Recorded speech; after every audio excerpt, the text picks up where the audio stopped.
ਸਵਾਗਤ ਕਰਦੀ ਹਾਂ ਜੀ ਤੁਹਾਡਾ ਸਭ ਦਾ। ਸਭ ਨੂੰ ਪਿਆਰ ਭਰੀ ਸਤਿ ਸ਼੍ਰੀ ਅਕਾਲ। ਅੱਜ ਅਸੀਂ ਕਹਾਣੀ ਪੜ੍ਹਨੀ ਹੈ ਅਜੀਤ ਕੌਰ ਜੀ ਦੀ ਸੂਲੀ ਉੱਤੇ ਲਟਕੇ ਪਲ। ਇਹ ਹੋ ਹੀ ਨਹੀਂ ਸਕਦਾ ਕਿ ਪੰਜਾਬੀ ਦਾ ਪੇਪਰ ਹੋਵੇ ਤੇ ਅਮਰਤਾ ਪ੍ਰੀਤਮ, ਦਲੀਪ ਕੌਰ ਟਿਵਾਣਾ ਤੇ ਅਜੀਤ ਕੌਰ ਦਾ ਕੋਈ ਸਵਾਲ ਨਾ ਆਵੇ। ਠੀਕ ਹੈ, ਤਾਂ ਇਹਨਾਂ ਦਾ ਕੋਈ ਨਾ ਕੋਈ ਸਵਾਲ ਜ਼ਰੂਰ ਆਉਂਦਾ। ਇਹਨਾਂ ਦੀਆਂ ਸਵੈ ਜੀਵਨੀਆਂ ਤਿੰਨੋਂ ਦੀਆਂ ਹੀ ਮਤਲਬ ਉਹ ਵੀ ਜਿਹੜੀਆਂ ਪੇਪਰ ਦੇ ਵਿੱਚ ਅਕਸਰ ਪੁੱਛ ਲਈਆਂ ਜਾਂਦੀਆਂ। ਤਾਂ ਆਪਾਂ ਜ਼ਰੂਰ ਕਰਾਂਗੇ। ਇੱਕ ਸਾਥੀ ਨੇ ਕਮੈਂਟ ਕੀਤਾ ਸੀ ਕਿ ਖਾਨਾ ਕੂੜਾ ਕਬਾੜਾ ਬਾਰੇ ਵੀ ਦੱਸਣਾ ਹੈ। ਤਾਂ ਕੂੜਾ ਕਬਾੜਾ ਜਿਹੜੀ ਹੈ ਉਹ ਔਡਰ ਕੀਤਾ ਹੋਇਆ ਹੈ, ਥੋੜ੍ਹੇ ਦਿਨਾਂ ਤੱਕ ਆ ਜਾਏਗੀ, ਫਿਰ ਉਹਨੂੰ ਆਪਾਂ ਕਰਾਂਗੇ ਜ਼ਰੂਰ। ਫਿਲਹਾਲ ਆਪਾਂ ਇਸ ਕਹਾਣੀ ਨੂੰ ਪੜ੍ਹਨ ਤੋਂ ਪਹਿਲਾਂ ਥੋੜ੍ਹਾ ਲੇਖਿਕਾ ਬਾਰੇ ਦੇਖ ਲਈਏ ਕਿ ਇਹਨਾਂ ਦਾ ਜਨਮ ਹੋਇਆ ਹੈ ਪਾਕਿਸਤਾਨ 'ਚ 1934। ਕਿੱਤਾ ਇਹਨਾਂ ਦਾ ਪੱਤਰਕਾਰੀ ਰਿਹਾ ਹੈ। ਕਹਾਣੀ ਸੰਗ੍ਰਹਿ ਇਹਨਾਂ ਦਾ ਧਿਆਨ ਦੇ ਨਾਲ ਨੋਟ ਕਰ ਲੈਣਾ, ਬਹੁਤ ਹੀ ਜ਼ਿਆਦਾ ਜ਼ਰੂਰੀ ਆ। ਗੁਲਬਾਨੋ, ਬੁੱਤ ਸ਼ਿਕਨ। ਠੀਕ ਹੈ, ਕਹਾਣੀ ਬਹੁਤ ਸੋਹਣੀ ਹੈ ਇਹ। ਮਹਿਕ ਦੀ ਮੌਤ, ਫਾਲਤੂ ਔਰਤ। ਬਹੁਤ ਜ਼ਿਆਦਾ ਸੋਹਣੀ ਕਹਾਣੀ ਇਹ ਇਹਨਾਂ ਦੀ, ਫਾਲਤੂ ਔਰਤ।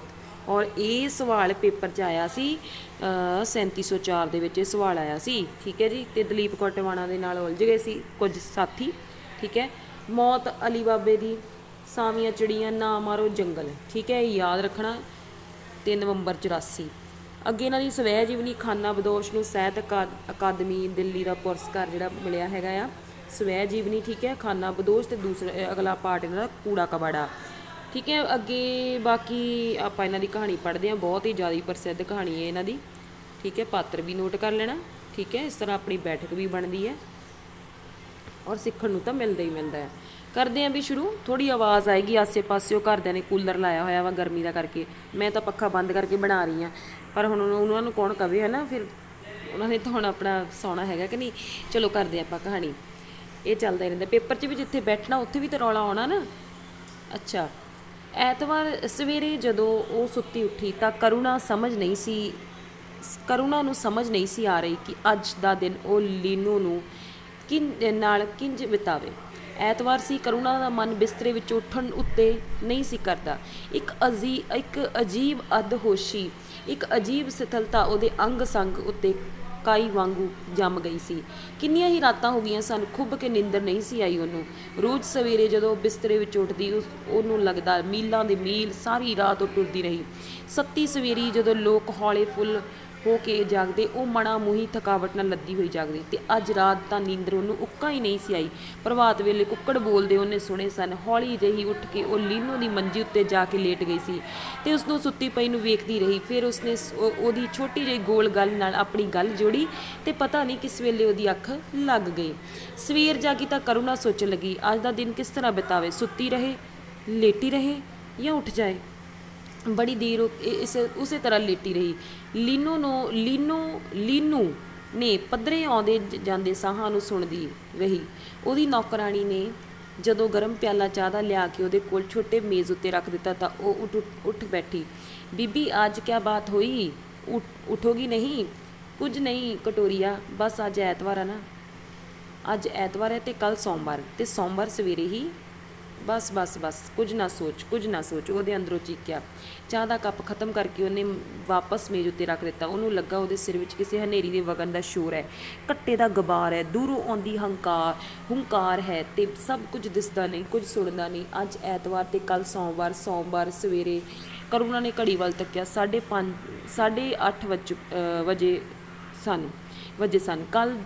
ਕੱਲ੍ਹ 10 ਵਜੇ ਤੋਂ ਮਗਰੋਂ ਕਿਸੇ ਵੇਲੇ ਵੀ ਹਾਂ, ਅਤੇ ਅਸਲ ਵਿੱਚ 5:30 ਘੰਟੇ ਹੀ ਹੋਏ ਨਾ। ਅਤੇ ਕਰੁਣਾ ਨੇ ਲੀਨੂ ਦੇ ਮੂੰਹ ਵੱਲ ਤੱਕਿਆ। ਲੀਨੂ ਦੀਆਂ ਕਾਲੀਆਂ ਲੰਮੀਆਂ ਰੇਸ਼ਮੀ ਪਲਕਾਂ ਉਹਦੀਆਂ ਗੋਲ ਗੱਲਾਂ ਦੇ ਕਿਨਾਰੇ ਉੱਤੇ ਹਲਕੀ ਜਿਹੀ ਛਾਂ ਕਰੀਆਂ ਸਨ। ਉਹਦੇ ਵਾਲਾਂ ਦੇ 2-3 ਘੁੰਗਰ ਉਹਦੇ ਮੱਥੇ ਉੱਤੇ ਪਲਮ ਆਏ ਸਨ ਅਤੇ ਕਰੁਣਾ ਨੂੰ ਮਿਸਿਸ ਦੀਵਾਨ ਦੀ ਗੱਲ ਯਾਦ ਆ ਗਈ। ਹਾਏ, ਜੇ ਤੇਰੀ ਧੀ ਬਸ 6-7 ਸਾਲ ਹੋਰ ਵੱਡੀ ਹੁੰਦੀ ਤਾਂ ਮੈਂ ਆਪਣੇ ਲਲਿਤ ਨਾਲ ਇਹਨੂੰ ਬਹੂ ਬਣਾ ਕੇ ਲੈ ਆਉਂਦੀ। ਲੀਨੂ ਬੇਟਾ, ਤੂੰ 7-8 ਵਰ੍ਹੇ ਪਹਿਲਾਂ ਕਿਉਂ ਨਹੀਂ ਸੀ ਜੰਮੀ? ਅਤੇ ਲੀਨੂ ਸ਼ਰਮਾ ਕੇ ਆਖਦੀ, ਪਤਾ ਨਹੀਂ ਆਂਟੀ, ਇਹ ਤਾਂ ਮੇਰੀ ਅੰਮੀ ਨੂੰ ਪਤਾ ਹੈ। ਦੱਸੋ ਅੰਮੀ।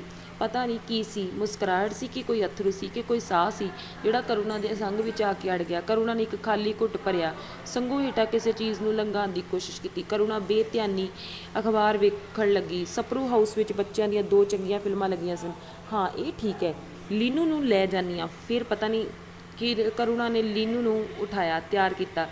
ਲੀਨੂ ਨੇ ਕਿਹਾ, ਅੰਮੀ ਕਿਹੜਾ ਫਰਾਕ ਪਾਵਾਂ? ਕਰੁਣਾ ਨੇ ਅਲਮਾਰੀ ਖੋਲ੍ਹ ਦਿੱਤੀ। ਲੀਨੂ ਨੂੰ ਦੇ ਫਰਾਕ ਅਤੇ ਸਕਰਟਾਂ ਬਲਾਊਜ਼ ਹੈਂਗਰਾਂ ਉੱਤੇ ਟੰਗੇ ਹੋਏ ਸਨ। ਕਰੁਣਾ ਦੇ ਆਪਣੇ ਕੱਪੜੇ ਬਸ ਥੋੜ੍ਹੇ ਜਿਹੇ ਹੀ ਸਨ, ਬਾਕੀ ਸਾਰੇ ਲੀਨੂ ਦੇ ਸਨ। ਕਰੁਣਾ ਨੇ ਕਿਹਾ, ਜਿਹੜਾ ਤੈਨੂੰ ਪਸੰਦ ਹੈ ਪਾ ਲਾ। ਲੀਨੂ ਦੇ ਮੂੰਹ ਉੱਤੇ ਇੱਕ ਹਲਕਾ ਜਿਹਾ ਪਰਛਾਵਾਂ ਆਇਆ।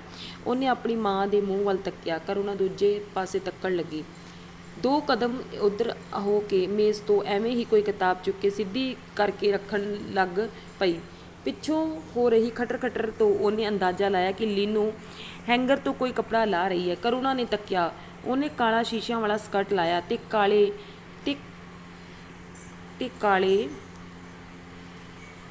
ਤੇ ਗਾੜੇ ਪੀਲੇ ਰੰਗ ਦਾ ਹੈਂਡਲੂਮ ਸਿਲਕ ਦਾ ਬਲਾਊਜ਼। ਚੁੱਪਚਾਪ ਕੱਪੜੇ ਉੱਤੇ ਹੱਥ ਵਿੱਚ ਫੜ ਕੇ ਲੀਨੂ ਦੂਜੇ ਕਮਰੇ ਵਿੱਚ ਚਲੀ ਗਈ। ਕੁਝ ਚਿਰ ਉਹ ਕੱਪੜੇ ਕਰੁਣਾ ਦੇ ਸਾਹਮਣੇ ਨਹੀਂ ਸੀ ਬਦਲਦੀ। ਕਰੁਣਾ ਸੋਚਦੀ, ਲੀਨੂ ਨੂੰ ਵੀ ਅਹਿਸਾਸ ਹੋ ਰਿਹਾ ਕਿ ਉਹ ਵੱਡੀ ਹੋ ਗਈ ਹੈ। ਪਗਲੀ ਮਾਂ ਕੋਲੋਂ ਹੀ ਸ਼ਰਮ ਆਉਣ ਲੱਗ ਪਈ ਹੈ ਇਸਨੂੰ, ਤੇ ਕਰੁਣਾ ਉਸ ਪਲ ਦੀ ਔਖਰਤਾ ਕੱਟ ਗਈ। ਕਰੁਣਾ ਹਾਲੇ ਉਸੇ ਤਰ੍ਹਾਂ ਮੇਜ਼ ਦੇ ਨੇੜੇ ਚੁੱਪਚਾਪ ਖੜੋਤੀ ਸੀ ਕਿ ਲੀਨੂ ਕੱਪੜੇ ਬਦਲ ਕੇ ਆ ਗਈ। ਅੱਜ ਕਰੁਣਾ ਨੂੰ ਉਹ ਅੱਗੋਂ ਨਾਲੋਂ ਵੱਡੀ ਲੱਗੀ, ਅੱਗੋਂ ਨਾਲੋਂ ਲੰਮੀ ਲੱਗੀ। ਕਟੋਰੀ ਮੇਜ਼ ਉੱਤੇ ਚਾਹ ਰੱਖ ਗਈ ਸੀ। ਕਰੁਣਾ ਨੇ ਕਿਹਾ, ਲੀਨੂ 2 ਕੱਪ ਛੇਤੀ ਬਣਾ ਲੈ, ਮੈਂ ਆਉਂਦੀ ਹਾਂ। ਉਹ ਜਿਵੇਂ ਲੀਨੂ ਤੋਂ ਆਪਣੇ ਮੂੰਹ ਉੱਤੇ ਆਏ ਪਰਛਾਵੇਂ ਲੁਕਾ ਲੈਣਾ ਚਾਹੁੰਦੀ ਸੀ। ਮੇਜ਼ ਉੱਤੇ ਬੈਠੀ ਕਰੁਣਾ ਆਪਣੇ ਕੱਪ ਵਿੱਚ ਚਮਚੇ ਲਾ ਰਹੀ ਸੀ, ਭਾਵੇਂ ਉਸਨੂੰ ਪਤਾ ਸੀ ਕਿ ਅੱਧਾ ਚਮਚ ਖੰਡ 'ਚ ਚਿਰੋਕਣੀ ਘੁਲ ਚੁੱਕੀ ਹੋਵੇਗੀ। ਲੀਨੂ ਪਰੌਂਠਾ ਅਤੇ ਮੱਖਣ ਖਾ ਰਹੀ ਸੀ। ਪਰੌਂਠਾ। ਅਚਾਨਕ ਕਰੁਣਾ ਨੂੰ ਲੱਗਾ ਕਿ ਲੀਨੂ ਵੀ ਆਪਣੇ ਵੱਲੋਂ ਪੂਰੀ ਕੋਸ਼ਿਸ਼ ਕਰ ਰਹੀ ਕਿ ਉਹਦੇ ਮੂੰਹ 'ਤੇ ਕੋਈ ਪਰਛਾਵਾਂ ਨਾ ਆਵੇ। ਕਰੁਣਾ ਨੂੰ ਲੱਗਾ ਜਿਵੇਂ ਲੀਨੂ ਕੁਝ ਦਿਨਾਂ ਵਿੱਚ ਹੀ ਵੱਡੀ ਹੋ ਗਈ ਹੈ ਤੇ ਉਹਦੇ ਆਪਣੇ ਹਾਣ ਦੀ ਹੋ ਗਈ ਹੈ। 2 ਹਾਣ ਦੀਆਂ ਕੁੜੀਆਂ, 2 ਹਾਣ ਦੀਆਂ ਔਰਤਾਂ ਸਨ। ਇੱਕ ਬੋਲ ਸੀ ਜਿਸ ਨੂੰ ਦੋਵੇਂ ਨਹੀਂ ਸਨ ਬੋਲ ਰਹੀਆਂ, ਤੇ ਦੋਵੇਂ ਇੱਕ ਦੂਜੀ ਦਾ ਦਿਲ ਰੱਖਣ ਲਈ ਮਾਸੂਮ ਜਿਹੀ ਐਕਟਿੰਗ ਕਰ ਰਹੀਆਂ ਸਨ। ਲੀਨੂ, ਮੱਖਣ ਹੋਰ ਲੈ, ਦੇ ਦਿਓ ਅੰਮੀ। ਸਿਰਫ ਅੰਮੀ ਨੂੰ ਰਜਾਉਣ ਲਈ ਹੀ, ਜਿਵੇਂ ਉਹ ਮੱਖਣ ਖਾ ਰਹੀ ਹੋਵੇ। ਲੀਨੂ, ਤੇਰੇ ਦੁੱਧ ਦੇ ਕੱਪ ਵਿੱਚ ਓਵਲਟੀਨ ਪਾ ਦਿਓ ਮੰਮੀ। ਤੇ ਕੱਲ ਪਤਾ ਨਹੀਂ, ਕਰੁਣਾ ਨੇ ਅੱਗੋਂ ਸੋਚਣੋਂ ਆਪਣੇ ਆਪ ਨੂੰ ਪੂਰੇ ਜ਼ੋਰ ਨਾਲ ਵਰਜਿਆ। ਤਿਆਰ ਹੋ ਕੇ ਦੋਵੇਂ ਸਪਰੂ ਹਾਊਸ ਪਹੁੰਚੀਆਂ। ਕਰੁਣਾ ਹਾਲ ਦੇ ਹਨੇਰੇ ਦੀ ਫਿਲਮ ਦੀ ਧੰਨਵਾਦੀ ਸੀ। ਫਿਲਮ ਤੇ ਹਨੇਰਾ ਉਹਨਾਂ 5.5 ਘੰਟਿਆਂ ਤੋਂ ਦੇ ਕੁਝ ਹਿੱਸੇ ਨੂੰ ਭਰ ਰਹੇ ਸਨ। ਫਿਲਮ ਤੋਂ ਮਗਰੋਂ ਉਹ ਕੁਆਇਨਜ਼ ਵੇ ਗਈਆਂ। ਕਰੁਣਾ ਨੇ ਲੀਨੂ ਨੂੰ ਜੈਪੁਰ ਦੀਆਂ ਮੋਤੀਆਂ ਵਾਲੀਆਂ ਮੋਟੀਆਂ ਚੂੜੀਆਂ ਲੈ ਦਿੱਤੀਆਂ। ਇੱਕ ਕਹਾਣੀਆਂ ਦੀ ਕਿਤਾਬ ਲੈ ਕੇ ਦਿੱਤੀ। ਖਾਏਂਗੀ ਕੀ ਲੀਨੂ? ਕੁਝ ਨਹੀਂ ਅੰਮੀ। ਪਰ ਲੀਨੂ ਨੇ ਜਦੋਂ ਇਹ ਕਹਿ ਕੇ ਆਪਣੀ ਮਾਂ ਦੇ ਮੂੰਹ ਵੱਲ ਤੱਕਿਆ ਤਾਂ ਉਹਦੇ ਮੂੰਹ ਉੱਤੇ ਪਤਾ ਨਹੀਂ ਕੀ ਸੀ। ਲੀਨੂ ਨੇ ਝੱਟ ਕਿਹਾ, ਅੰਮੀ ਕੁਆਲਿਟੀ ਲੈ ਚੱਲੋਗੇ? ਡਬਲ ਸੰਡੇ ਖਾਵਾਂਗੇ। ਲੀਨੂ ਨੇ ਡਬਲ ਸੰਡੇ ਲਿਆ ਤੇ ਕਰੁਣਾ ਨੇ ਕਾਫੀ ਦਾ ਕੱਪ ਇੱਕ ਔਖੀ ਜਿਹੀ ਚੁੱਪ ਟੇਬਲ ਦੇ ਆਲੇ ਦੁਆਲੇ ਮੰਡਲਾਉਂਦੀ ਰਹੀ। ਬੇਮਤਲਬ ਉਹ ਦੋਵੇਂ ਹੋਰਨਾਂ ਲੋਕਾਂ ਵੱਲ ਤੇ ਇੱਧਰ ਉੱਧਰ ਵੇਖਦੀਆਂ ਰਹੀਆਂ। ਸ਼ਾਮ ਹੋ ਚੱਲੀ ਸੀ। ਕਨਾਟ ਪਲੇਸ ਦੀ ਚਹਿਲ ਪਹਿਲ ਵੱਧਦੀ ਜਾ ਰਹੀ ਸੀ। ਥੋੜ੍ਹਾ ਚਿਰ ਤੁਰ ਕੇ ਕਰੁਣਾ ਨੇ ਲੀਨੂ ਕੋਲੋਂ ਪੁੱਛਿਆ, ਹੁਣ ਘਰ ਚੱਲੀਏ ਕਿ ਕਿਧਰੇ ਹੋਰ ਚੱਲੀਏ? ਲੀਨੂ ਨੇ ਰਤਾ ਸੋਚ ਕੇ ਕਿਹਾ, ਅੰਮੀ ਮੈਂ ਰਜਨੀ ਨੂੰ ਮਿਲ ਲਵਾਂ। ਕਰੁਣਾ ਤਬਕੀ, ਮਿਲ ਲਵਾਂ? ਤਾਂ ਕਿ ਉਹਨੂੰ ਵੀ ਡਰ ਸੀ ਕਿ ਕਿਤੇ ਆਪਣੇ ਆਪ ਨੂੰ ਕਰਨ ਵਾਲਾ। ਹਾਂ ਜ਼ਰੂਰ, ਹੁਣੇ ਚੱਲਦੇ ਹਾਂ। ਰਜਨੀ ਜਦੋਂ ਲੀਨੂ ਨੂੰ ਆਪਣੇ ਕਮਰੇ ਵਿੱਚ ਲੈ ਗਈ ਤਾਂ ਰਜਨੀ ਦੀ ਮਾਂ ਨੇ ਬੜੀ ਰਾਜ਼ਦਾਰੀ ਨਾਲ ਕਰੁਣਾ ਦੇ ਕੋਲੋਂ ਸੋਫੇ ਉੱਤੇ ਬਹਿ ਕੇ ਪੁੱਛਿਆ, ਮੈਂ ਸੁਣਿਆ ਕਿ ਕਰੁਣਾ ਨੂੰ ਇਸ ਤਰ੍ਹਾਂ ਦੀ ਰਾਜ਼ਦਾਰੀ ਦੀ, ਇਸੇ ਤਰ੍ਹਾਂ ਦੀ ਹਮਦਰਦੀ ਨਾਲ ਚਿੜ ਸੀ। ਉਹਨੂੰ ਕਿਸੇ ਅੱਗੇ ਆਪਣਾ ਦੁੱਖ ਫੋਲ ਕੇ ਬਹਿ ਜਾਣਾ, ਕਿਸੇ ਭਿਖਾਰੀ ਦਾ ਰਾਹ ਜਾਂਦਿਆਂ ਸਾਹਮਣੇ ਆਪਣੇ ਕੋੜ ਵਾਲੇ ਅੰਗ ਦਾ ਵਿਖਾਲਾ ਪਾਉਣ ਦੇ ਤੁਲ ਸੀ। ਉਹਦਾ ਜੀਅ ਕੀਤਾ ਉਹ ਉੱਥੋਂ ਉੱਠ ਜਾਏ, ਪਰ ਇਹ ਹੋ ਨਹੀਂ ਸੀ ਸਕਦਾ। ਸੋ ਉਹਨੇ ਝਟਪਟ ਰਜਨੀ ਦੀ ਮਾਂ ਦੀ ਗੱਲ ਕੱਟ ਕੇ ਕਿਹਾ, ਹਾਂ ਕੱਲ੍ਹ ਫੈਸਲਾ ਹੋਏਗਾ। ਤਰੀਕ ਹੈ ਕੱਲ੍ਹ? ਰਜਨੀ ਦੀ ਮਾਂ ਗੱਲ ਨੂੰ ਇੰਜ ਸ਼ੁਰੂ ਹੋਣ ਤੋਂ ਪਹਿਲਾਂ ਹੀ ਖਤਮ ਨਹੀਂ ਸੀ ਕਰਨਾ ਚਾਹੁੰਦੀ। ਹਾਂ ਕੱਲ੍ਹ। ਕਰੁਣਾ ਨੇ ਇੰਜ ਕਿਹਾ ਕਿ ਰਜਨੀ ਦੀ ਮਾਂ ਨੂੰ ਅੱਗੋਂ ਕੁਝ ਪੁੱਛਣ ਦੀ ਹਿੰਮਤ ਨਾ ਪਈ। ਹਨੇਰਾ ਹੋ ਰਿਹਾ ਸੀ, ਠੰਡ ਵੱਧ ਗਈ ਸੀ। ਕਰੁਣਾ ਤੇ ਲੀਨੂ ਨੂੰ ਆਵਾਜ਼ ਮਾਰ ਕੇ ਬੁਲਾਇਆ, ਕਿਹਾ, ਬੇਟਾ ਵਾਪਸ ਚੱਲੀਏ ਹੁਣ? ਹਾਂ ਅੰਮੀ, ਮੈਂ ਥੱਕ ਗਈ ਹਾਂ। ਲੀਨੂ ਨੂੰ ਜਿਵੇਂ ਅਚਾਨਕ ਆਪਣੀ ਥਕਾਵਟ ਮਹਿਸੂਸ ਹੋਈ। ਘਰ ਆਉਂਦਿਆਂ ਰਾਤ ਹੋ ਗਈ। ਕਟੋਰੀ ਨੇ ਪੁੱਛਿਆ, ਰੋਟੀ ਬਣਾ ਦੀਨ ਬੀਬੀ? ਤੂੰ ਤਵਾ ਚੁੱਲ੍ਹਾ ਤੇ ਰੱਖ ਕਟੋਰੀਆ, ਮੈਂ ਆਉਂਦੀ ਹਾਂ। ਤੇ ਕਰੁਣਾ ਆਪ ਫੁਲਕੇ ਬਣਾਏ, ਨਰਮ ਗੋਲ ਫੁੱਲੇ ਹੋਏ ਮੱਖਣ ਨਾਲ ਚੋਪੜੇ ਫੁਲਕੇ ਬਣਾਉਂਦੇ ਉਹਦੇ ਅੰਦਰ ਪਤਾ ਨਹੀਂ ਕੀ ਮਰੋੜਿਆ ਜਾ ਰਿਹਾ ਸੀ। ਜਿਵੇਂ ਜਦੋਂ ਉਹ ਛੋਟੀ ਹੁੰਦੀ ਸੀ, ਉਸਦੇ ਪਿਤਾ ਜੀ ਕਿੱਕਰ ਦੀ ਤਾਜ਼ੀ ਦਾਤਨ ਦੇ 2 ਟੁਕੜੇ ਕਰਨ ਲੱਗਿਆ ਉਹਨੂੰ ਮਰੋੜ ਕੇ ਤੋੜਦੇ ਹੁੰਦੇ ਸਨ। ਰੋਟੀ ਖਾਣ ਮਗਰੋਂ ਲੀਨੂ ਚੁੱਪਚਾਪ ਆਪਣੀ ਰਜਾਈ ਵਿੱਚ ਵੜ ਗਈ। ਚੁੱਪ ਇੱਕ ਭਾਰੀ ਸਿੱਲ ਸੀ, ਇੱਕ ਵੱਡੀ ਸਾਰੀ ਚਟਾਨ ਜਿਸ ਦਾ ਭਾਰ ਜਿਵੇਂ ਸਾਰੇ ਦਾ ਸਾਰਾ ਕਰੁਣਾ ਦੀ ਛਾਤੀ ਤੇ ਪਿਆ ਹੋਵੇ। ਲੀਨੂ ਬੇਟਾ ਤੂੰ ਹੱਥਾਂ ਉੱਤੇ ਕਰੀਮ ਲਾ ਲਈ ਹੈ? ਕਰੁਣਾ ਨੇ ਜਿਵੇਂ ਚਟਾਨ ਨੂੰ ਤੋੜਨ ਦੀ ਕੋਸ਼ਿਸ਼ ਕੀਤੀ। ਉਹ ਅੰਮੀ, ਉਹ ਤਾਂ ਮੈਂ ਭੁੱਲ ਹੀ ਗਈ। ਲੀਨੂ ਨੇ ਇੱਕਦਮ ਰਜਾਈ ਵਿੱਚ ਉੱਠਦੇ ਕਿਹਾ, ਜਿਵੇਂ ਸਭ ਤੋਂ ਜ਼ਰੂਰੀ ਕੰਮ ਇਹੋ ਹੀ ਸੀ। ਭੁੱਲ ਗਈ, ਠਹਿਰ ਜਾ ਮੈਂ ਦਿੰਨੀ ਆ। ਕਰੁਣਾ ਨੇ ਅਲਮਾਰੀ 'ਚੋਂ ਕਰੀਮ ਕੱਢ ਕੇ ਲੀਨੂ ਨੂੰ ਫੜਾਈ। ਉਹ ਜਿਵੇਂ ਇਸ ਯਾਦ ਆਏ ਕੰਮ ਦੀ ਕੁਝ ਸ਼ੁਕਰਗੁਜ਼ਾਰ ਸੀ ਜਿਸ ਨੇ ਪਲਾਂ ਦੇ ਤਣਾਅ ਨੂੰ ਰਤਾ ਘਟਾ ਦਿੱਤਾ। ਕਰੀਮ ਲਾ ਕੇ ਲੀਨੂ ਲੇਟ ਗਈ ਤੇ ਉਹਦੀਆਂ ਅੱਖਾਂ ਮੀਟ ਲਈਆਂ। ਉਹਨੇ ਅੱਖਾਂ ਮੀਟ ਲਈਆਂ। ਕਰੁਣਾ ਨੇ ਬੱਤੀ ਬੁਝਾ ਦਿੱਤੀ ਤੇ ਲੇਟ ਗਈ। ਪਤਾ ਨਹੀਂ ਕਿੰਨਾ ਚਿਰ ਗੁਜ਼ਰ ਗਿਆ। ਨਾਲ ਦੇ ਕਮਰੇ ਵਿੱਚ ਟੈਲੀਫੋਨ ਦੀ ਘੰਟੀ ਵੱਜੀ। ਹੈਲੋ, ਕਰੁਣਾ ਨੇ ਰਿਸੀਵਰ ਚੁੱਕਿਆ। ਹੈਲੋ, ਕਰੁਣਾ ਕੀ ਕਰ ਰਹੀ ਸੈ? ਉਹ ਤੋਸ਼ੀ, ਕੁਝ ਨਹੀਂ, ਬਸ ਐਵੇਂ ਲੇਟੀ ਸਾਂ। ਮੈਂ ਸ਼ਾਮੀ ਵੀ ਤੈਨੂੰ ਰਿੰਗ ਕੀਤਾ ਸੀ, ਤੂੰ ਘਰ ਨਹੀਂ ਸੈ? ਹਾਂ, ਮੈਂ ਤੇ ਲੀਨੂ ਜ਼ਰਾ ਗਈਆਂ ਸਾਂ ਬਾਹਰ। ਲੀਨੂ ਕਿੱਥੇ ਵੈ? ਸੌਂ ਗਈ ਹੈ। ਅੱਛਾ, ਬਸ ਮੈਂ ਐਵੇਂ ਪੁੱਛਾਂ ਕਿ ਕੀ ਕਰਨੀ ਹੈ। ਉਹ ਤੋਸ਼ੀ, ਕਰੁਣਾ ਜੀ ਕੀਤਾ ਤੋਸ਼ੀ ਉਹਦੇ ਨਾਲ ਇਹ ਐਕਟਿੰਗ ਨਾ ਕਰੇ। ਤੋਸ਼ੀ ਉਹਦੀ ਬੜੀ ਸਨੇਹ ਵਾਲੀ ਤੇ ਬੜੀ ਡੂੰਘੀ ਦੋਸਤ ਸੀ। ਕਰੁਣਾ, ਮੈਂ ਥੋੜ੍ਹੇ ਚਿਰ ਲਈ ਆ ਜਾਵਾਂ? ਤੋਸ਼ੀ ਨੇ ਤਰਲਾ ਜਿਹਾ ਪਾਇਆ। ਆ ਜਾ। ਕਰੁਣਾ ਨੇ ਰਤਾ ਰੁਕ ਕੇ ਕਿਹਾ। ਹਾਂ, ਤਕਲੀਫ ਵੇਲੇ ਉਹਨੂੰ ਬਿਲਕੁਲ ਇਕੱਲਿਆਂ ਰਹਿਣਾ ਪਸੰਦ ਸੀ, ਪਰ ਤੋਸ਼ੀ ਦੀ ਗੱਲ ਹੋਰ ਸੀ। ਕੁਝ ਚਿਰ ਮਗਰੋਂ ਤੋਸ਼ੀ ਆ ਗਈ। ਕਿਹਦੇ ਨਾਲ ਆਈ ਹੈ?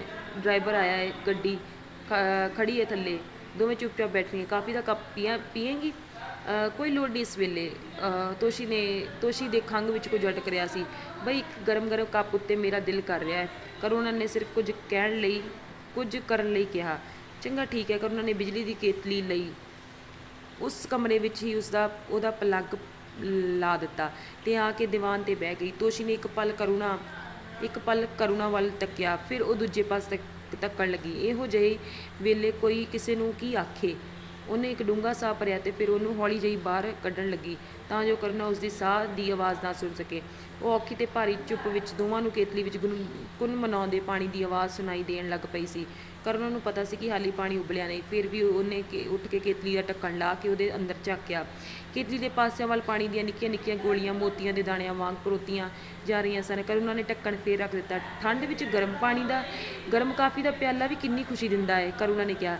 ਮੇਰਾ ਵੀ ਜੀਅ ਕਰ ਰਿਹਾ ਹੈ ਹੁਣ ਤੇ, ਤੋਸ਼ੀ ਨੇ ਕਿਹਾ। ਭਾਵੇਂ ਕਾਫੀ ਦੀ ਉੱਕੀ ਲੋੜ ਨਹੀਂ ਸੀ ਉਹਨੂੰ ਉੱਕੀ ਲੋੜ ਨਹੀਂ ਸੀ। ਕਰੁਣਾ ਰਸੋਈ ਵਿੱਚੋਂ ਕੱਪ ਲੈਣ ਗਈ। ਤੋਸ਼ੀ ਵੀ ਉਹਦੇ ਮਗਰ ਚਲੇ ਗਈ। ਕਾਫੀ ਤਿਆਰ ਹੋ ਗਈ। ਚੁੱਪਚਾਪ ਆਪਣਾ ਕੱਪ ਫੜ ਕੇ ਦੋਵੇਂ ਪੀਣ ਲੱਗੀਆਂ। ਕਰੁਣਾ ਕੋਈ ਗੱਲ ਕਰ। ਤੋਸ਼ੀ ਜਿਵੇਂ ਉਹ ਚੁੱਪ ਤੋਂ ਘਬਰਾ ਉੱਠੀ। ਅਚਾਨਕ ਕਰੁਣਾ ਦੀਆਂ ਅੱਖਾਂ ਭਰੀਆਂ। ਉਸ ਪਲ ਵਿੱਚ ਪਤਾ ਨਹੀਂ ਕਿੰਜ ਉਹਦਾ ਕਠੋਰ ਜ਼ਬਤ ਖੁਰ ਗਿਆ ਸੀ।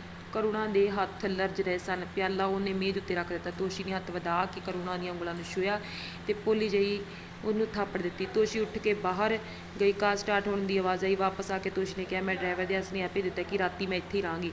ਕਰੁਣਾ ਨੂੰ ਇਸ ਗੱਲ ਨਾਲ ਤਸੱਲੀ ਨਾ ਹੋਈ ਤੇ ਨਾ ਉਲਝਣ ਹੋਈ। ਬਸ ਚੁੱਪਚਾਪ ਉਹ ਬੈਠੀ ਰਹੀ, ਝੋਲੀ ਵਿੱਚ ਪਏ ਆਪਣੇ ਦੋਹਾਂ ਹੱਥਾਂ ਨੂੰ ਖਾਮੋਸ਼ ਤੱਕਦੀ ਰਹੀ। ਤੋਸ਼ੀ ਨੇ ਉਹਦਾ ਕੱਪ ਚੁੱਕ ਕੇ ਉਹਨੂੰ ਫੜਾ ਦਿੱਤਾ। ਆਪਣਾ ਕੱਪ ਚੁੱਕ ਕੇ ਉਹ ਕੌਫੀ ਦੇ ਨਿੱਕੇ ਘੁੱਟ ਭਰਨ ਲੱਗੀ। ਮੈਂ ਇਸੇ ਘੜੀ ਤੋਂ, ਇਹਨਾਂ ਹੀ ਪਲਾਂ ਤੋਂ ਇੰਨੇ ਵਰ੍ਹੇ ਤਹਿੰਦੀ ਰਹੀ ਹਾਂ।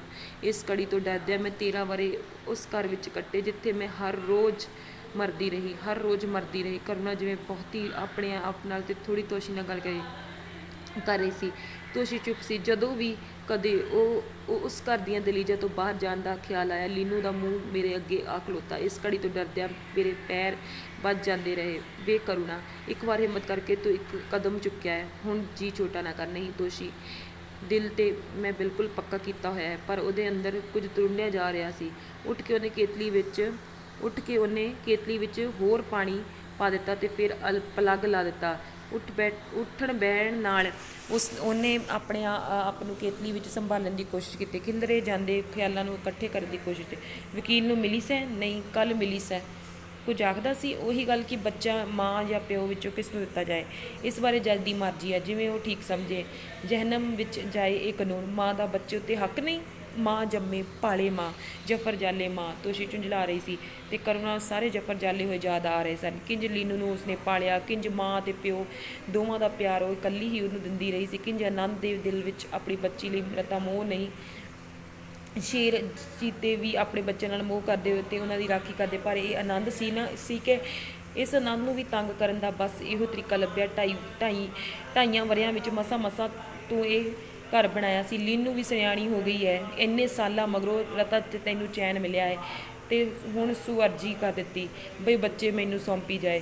ਕੋਈ ਬੱਚੀ ਮੈਨੂੰ ਸੌਂਪੀ ਜਾਏ, ਕੋਈ ਪੁੱਛੇ ਤੂੰ ਉਹਨੂੰ ਪਿਆਰ ਨਹੀਂ ਕਰਦਾ, ਪਿਆਰ ਨਹੀਂ ਕਰਨਾ, ਉਹਨੂੰ ਪਾਲਣਾ ਨਹੀਂ, ਉਹਦੇ ਉੱਤੇ ਖਰਚ ਨਹੀਂ ਕਰਨਾ, ਇਹ ਅਰਜੀ ਸਿਰਫ ਦੁੱਖ ਦੇਣ ਵਾਸਤੇ ਆ, ਹੋਰ ਕੀ। ਕਰੁਣਾ ਦੇ ਮੂੰਹ ਵੱਲ ਤੱਕ ਤੋਸ਼ੀ ਨੂੰ ਆਨੰਦ ਉੱਤੇ ਹੋਰ ਗੁੱਸਾ ਆ ਰਿਹਾ ਸੀ, ਹੋਰ ਝੁੰਝਲਾਹਟ ਹੋ ਰਹੀ ਸੀ। ਕੇਤਲੀ ਵਿੱਚ ਪਾਣੀ ਦੇ ਗੜਕਣ ਦਾ ਖੜਾਕ ਆ ਰਿਹਾ ਸੀ। ਕਰੁਣਾ ਨੇ ਉੱਠ ਕੇ 2 ਕੱਪ ਚਾਹ ਹੋਰ ਬਣਾ ਲਏ। ਆਪਣਾ ਕੱਪ ਮੇਜ਼ ਉੱਤੇ ਰੱਖ ਕੇ ਉਹ ਅੰਦਰ ਚਲੀ ਗਈ। ਤੋਸ਼ੀ ਨੇ ਉੱਠ ਕੇ ਰਤਾ ਨੂੰ ਦੂਜੇ ਕਮਰੇ ਵਿੱਚ ਝਾਕਿਆ। ਕਰੁਣਾ ਲੀਨੋ ਉੱਤੇ ਰਜਾਈ ਦੇ ਰਹੀ ਸੀ। ਤੋਸ਼ੀ ਝਟਪਟ ਵਾਪਸ ਆ ਕੇ ਸੋਫੇ ਉੱਤੇ ਬਹਿ ਗਈ। ਕਰੁਣਾ ਵਾਪਸ ਆਈ ਤੇ ਉਹਦੇ ਮੂੰਹ ਉੱਤੇ ਅਣਵੱਗੇ ਅਥਰੂਆਂ ਦਾ ਇੰਨਾ ਖਿਚਾਓ ਸੀ ਕਿ ਉਹਦੀਆਂ ਗੱਲਾਂ ਫਰਕ ਰਹੀਆਂ ਸਨ। ਦੀਵਾਨ ਉੱਤੇ ਬਹਿੰਦਿਆਂ ਹੀ ਉਹਨੇ ਦੋਵੇਂ ਹੱਥਾਂ ਨਾਲ ਮੂੰਹ ਲੁਕਾ ਲਿਆ ਤੇ ਫਫਕ ਕੇ ਰੋਣ ਲੱਗੀ। ਤੋਸ਼ੀ ਵੀ ਆ ਕੇ ਦੀਵਾਨ ਉੱਤੇ ਬੈਠ ਗਈ। ਚੁੱਪਚਾਪ ਉਹਨੇ ਕਰੁਣਾ ਦੇ ਕੰਮ ਦੇ ਮੋਢਿਆਂ ਦੁਆਲੇ ਆਪਣੀ ਬਾਂਹ ਬੁਲਾ ਲਈ। ਸੋਚਣੀਆਂ ਜੇ ਜੱਜ ਨੇ ਲੀਨੂ ਨੰਦ ਨੂੰ ਦੇ ਦਿੱਤੀ ਤੇ ਉਹ ਲੀਨੂ ਲੈ ਗਏ ਤਾਂ ਰਾਤੀ ਇਹਦੇ ਉੱਤੇ ਰਜਾਈ ਕੌਣ ਦਿਆ ਕਰੇਗਾ। ਤੋਸ਼ੀ ਦਾ ਜੀਅ ਕੀਤਾ ਕਿਤੇ ਲੁੱਕ ਕੇ ਰੋਏ। ਉਹਦੇ ਸੰਗ ਵਿੱਚ ਕੁਝ ਸੁਲਗ ਰਿਹਾ ਸੀ। ਕਰੁਣਾ ਨੇ ਆਪਣੇ ਆਪ ਨੂੰ ਸੰਭਾਲਿਆ। ਹਸ਼ਾ ਤੋਸ਼, ਤੂੰ ਇਹ ਤੇ ਦੀਵਾਨ ਉੱਤੇ ਸੌਂ ਜਾਏਂਗੀ ਨਾ। ਹਾਲਾਂਕਿ ਕਰੁਣਾ ਨੂੰ ਪਤਾ ਸੀ ਕਿ ਜਦੋਂ ਤੋਸ਼ੀ ਰਾਤ ਉਹਦੇ ਕੋਲ ਰਹਿੰਦੀ ਹੈ ਤੇ ਦੀਵਾਨ ਉੱਤੇ ਹੀ ਸੌਂਦੀ ਹੁੰਦੀ ਸੀ। ਤੋਸ਼ੀ ਨੇ ਸਿਰ ਹਿਲਾ ਕੇ ਹਾਂ ਕਰ ਦਿੱਤੀ। ਕਰੁਣਾ ਅੰਦਰੋਂ ਇੱਕ ਚਿੱਟੀ ਚਾਦਰ ਲੈ ਆਈ, ਇੱਕ ਰਜਾਈ ਲੈ ਆਈ। ਆਪਣਾ ਨਾਈਟ ਸੂਟ ਉਹਨੇ ਤੋਸ਼ੀ ਨੂੰ ਦੇ ਦਿੱਤਾ ਤੇ ਖਾਲੀ ਕੱਪ ਟਰੇ ਵਿੱਚ ਰੱਖ ਰਸੋਈ ਵਿੱਚ ਲੈ ਗਈ। ਬੱਤੀ ਬੁਝਾ ਕੇ ਆਪਣੇ ਮੰਜੇ ਉੱਤੇ ਲੇਟ ਗਈ। ਕਰੁਣਾ ਨੂੰ ਇਹ ਬੱਤੀ ਬੁਝਾ ਕੇ ਉਹ ਆਪਣੇ ਮੰਜੇ ਉੱਤੇ ਲੇਟ ਗਈ। ਕਰੁਣਾ ਨੂੰ ਇਹ ਸਮਝ ਨਹੀਂ ਸੀ ਆ ਰਹੀ ਕਿ ਉਹ ਕੀ ਚਾਹੁੰਦੀ ਸੀ। ਇਹ ਰਾਤ ਇਤਨੀ ਲੰਮੀ ਹੋ ਜਾਏ ਕਿ ਮੁੱਕੇ ਹੀ ਨਾ, ਝਟਪਟ ਮੁੱਕ ਜਾਏ, ਸਵੇਰ ਹੋ ਜਾਏ, ਫੈਸਲਾ ਹੋ ਜਾਏ ਤੇ ਕੁੱਟਣ ਖਤਮ ਹੋ ਜਾਏ। ਉਹ ਕੁਝ ਵੀ ਨਹੀਂ ਸੀ ਚਾਹ ਰਹੀ, ਉਹ ਕੁਝ ਵੀ ਨਹੀਂ ਸੀ ਉਡੀਕ ਰਹੀ, ਉਹ ਕੁਝ ਵੀ ਨਹੀਂ ਸੀ ਸੋਚ ਰਹੀ। ਰਾਤ ਕਾਫੀ ਗੁਜ਼ਰ ਗਈ। ਕਰੁਣਾ ਉੱਠੀ ਤੇ ਚੁੱਪਚਾਪ ਲੀਨੂ ਦੇ ਨਾਲ ਲੇਟ ਗਈ। ਲੀਨੂ ਦੀ ਗੱਲ ਉੱਤੇ ਉਹਨੇ ਹੌਲੀ ਜਿਹੇ ਆਪਣਾ ਬੁੱਲ ਰੱਖ ਦਿੱਤਾ। ਤੋ ਪਿਆਰੇ ਸਾਥੀਓ, ਥੋੜ੍ਹੀ ਜਿਹੀ ਕਹਾਣੀ ਲੰਬੀ ਆ ਪਰ ਕਹਾਣੀ ਭਾਵਕ ਬਹੁਤ ਜ਼ਿਆਦਾ ਆ ਔਰ ਮਾਂ ਅਤੇ ਬੱਚੀ ਦੇ ਪਿਆਰ ਦਾ ਜੋ ਦ੍ਰਿਸ਼ ਤੁਹਾਨੂੰ ਪਤਾ ਹੀ ਹੈ ਦਿਖਾਇਆ ਗਿਆ ਹੈ। ਧੰਨਵਾਦ ਜੀ। ਪਾਤਰ ਨੋਟ ਕਰ ਲੈਣਾ।